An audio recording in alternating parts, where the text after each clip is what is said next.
ibang bansa? Ellie.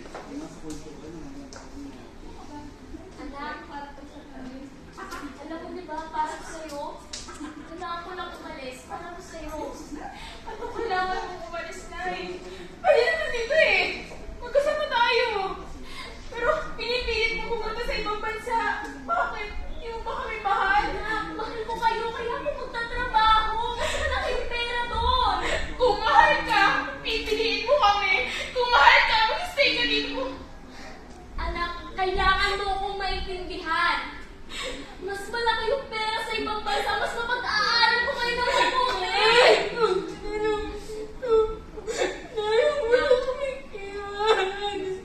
Kailangan ko na umalis. Hindi ko kaya. Anak, para mo sa'yo, kailangan mo na umalis. Hindi ko kaya na. Nandiyan yung mga ate mo, tutulong siya sa'yo.